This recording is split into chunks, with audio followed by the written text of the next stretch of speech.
रसूलुल्लाह सल्लल्लाहु अलैहि वआलिहि वसल्लम के विसाल मुबारक के बाद अब वो जो एक बड़ा ही इश्क भरा, ईमान अफरोज़ कहिए, दिल सोस कहिए, दिल गुदास कहिए, रोने वाला कहिए, साहब अजीब मंजरनामा है कि क्या अपने ग़ुलाम को खींच के दमिश्क से जो है अपनी बारगाह में बुला लिया, तो वो कैसे दौड़े चले आए, ज़रा वो सारा मंजरनामा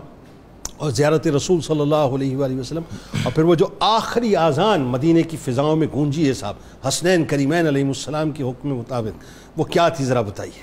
हज़रत बिलाल अबशी वो हस्ती हैं जिन्हें अल्लाह रब्बुल आलमीन ने नबी पाक अलैहिस्सलाम की मार्फत अता फरमा दी थी। और वैसे भी जैसे क़यामत का मंज़र बयान कर रहे हैं, जैसे ही ये जन्नत में दाखिल होंगे, सबसे पहले दाखिल होंगे, तो उस वक्त ज़माना ये कहेगा कि हुजूर की खातिर अगर चमड़ी भी कोई उधेड़ देता तो वो सौदा सस्ता था।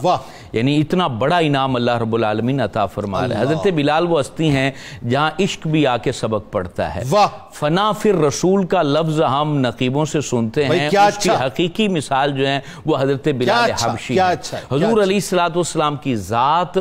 के अंदर इस तरह गुम थे कि रिसालत माब के बाद जो है वो मदीने में रहना इनके लिए बहुत मुश्किल था। ये गलियों में घूमते थे और कहते थे कि मुझे कोई नबी पाक अलैहिस्सलाम की ज़ियारत करवा दे। हुजूर फ़ख्र आलम अलैहिस्सलाम ने दुनिया छोड़ी तो इन्होंने अजान पढ़ना ही छोड़ दी, और लोग कहते थे कि अजान क्यों नहीं पढ़ते हो, कहा कि अजान पढ़ते थे हुजूर का चेहरा नजर आता था, अब हुजूर फ़ख्र आलम का चेहरा नजर नहीं आता है, अब मैं कैसे अशहदु अन्ना मुहम्मद रसूलुल्लाह पढ़ूं, कैसे मेरी ज़बान से वो अल्फाज निकले, चेहरा मुस्तफ़ा मेरे सामने नहीं है। फिर मदीना छोड़ के चले गए और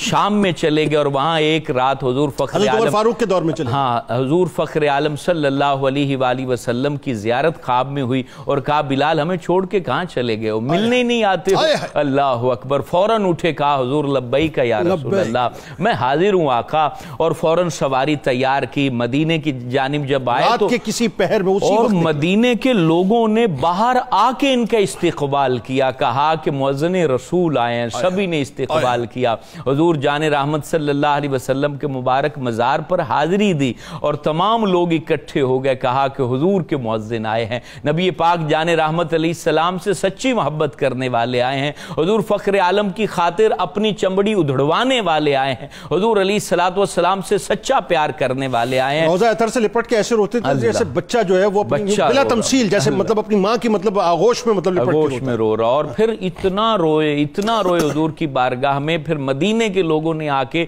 सभी ने मिन्नतें की कि ऐ बिलाल अबशी, ये तमाम सीरत की किताबों में ये वाक़या लिखा है, सब ने कहा कि हमें एक दफ़ा अजान तो सुना दीजिए, वो मद भरी आवाज़ सुना दीजिए जो रसूल हाशमी सल्लल्लाहु अलैहि वसल्लम के गोशे अतर तक जाती थी। नहीं माने, यहाँ तक कि हज़रत हसनैन करीमैन आए और उन्होंने अर्ज़ की कि चाचा जान हमें वो अजान सुना दीजिए जो हुजूर फ़ख्र आलम सल्लल्लाहु अलैहि वसल्लम को सुनाते थे। फिर कहा कि नबी के शहजादों ने कहा है तो इसको मैं मना नहीं कर सकता हूँ, तो आपने जो है फिर अजान शुरू की, अल्लाहु